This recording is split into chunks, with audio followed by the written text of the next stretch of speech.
दोस्तों, क्या आप भूतों पर यकीन करते हैं? आज की कहानी है एक ऐसे भूतिया बंगले की जिसे सुनकर आपकी रातों की नींद उड़ जाएगी। ये कहानी है अंबाला के एक पुराने बंगले की जो अब वीरान पड़ा है। तो चलिए शुरू करते हैं इस रहस्यमयी और डरावनी कहानी को। अंबाला के एक कोने में एक पुराना खंडहर हो चुका बंगला है जिसे लोग भूतिया बंगला के नाम से जानते हैं। कहते हैं इस बंगले में कई साल पहले एक परिवार रहा करता था, लेकिन एक रात उस परिवार के सभी सदस्य रहस्यमय तरीके से गायब हो गए और तब से इस बंगले में कोई नहीं गया। साल 2005 में एक समूह ने यह फैसला किया कि वे इस बंगले के रहस्य को सुलझाएंगे। इस समूह में 4 दोस्त थे, राहुल, अनुज, साक्षी और पायल। वे लोग रात को 12 बजे उस बंगले के पास पहुंचे। बाहर से ही बंगले का माहौल बेहद डरावना था।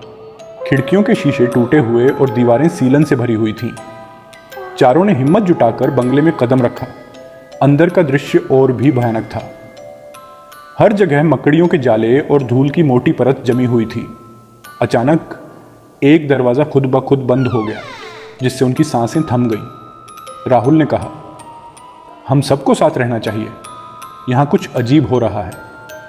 जैसे ही वे आगे बढ़े, उन्हें एक कमरे से अजीब सी आवाज़ें सुनाई दी। दरवाज़ा खोलते ही उन्होंने देखा कि कमरे के बीचों बीच एक पुरानी कुर्सी रखी हुई है जो अपने आप हिल रही थी। साक्षी ने डरते हुए कहा, यहाँ कुछ बहुत गलत है, हमें यहाँ से बाहर निकलना चाहिए। लेकिन तभी कमरे की दीवारों पर खून के धब्बे दिखाई देने लगे और एक चीख की आवाज़ गूंजने लगी। चारों ने भागने की कोशिश की, लेकिन हर दरवाज़ा और खिड़की बंद हो चुकी थी। तभी उन्हें एक अजीब सी चमक दिखाई दी। वह चमक बंगले के तहखाने से आ रही थी। वे डरते डरते तहखाने की ओर बढ़े। तहखाने में पहुंचे तो उन्हें एक पुराना धूल से भरा बक्सा मिला।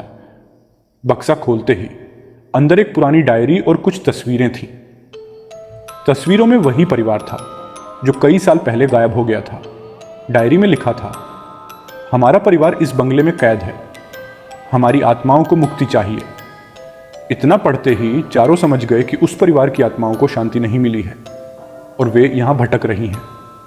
उन्होंने तुरंत गांव के बुजुर्गों से सलाह ली और उस परिवार के लिए एक पूजा का आयोजन किया। पूजा के बाद बंगले में होने वाली अजीब घटनाएं बंद हो गईं और उस परिवार की आत्माओं को शांति मिल गई। अब वह बंगला खाली पड़ा है, लेकिन वहां जाने से लोग आज भी डरते हैं। तो दोस्तों, यह थी भूतिया बंगले की डरावनी और रहस्यमयी कहानी। क्या आपने कभी ऐसी जगह के बारे में सुना है जहां अजीब घटनाएं होती हों? हमें कमेंट में ज़रूर बताएं। अगर आपको यह कहानी पसंद आई हो तो हमारे चैनल को लाइक और सब्सक्राइब करना न भूलें। हम फिर मिलेंगे एक नई डरावनी कहानी के साथ।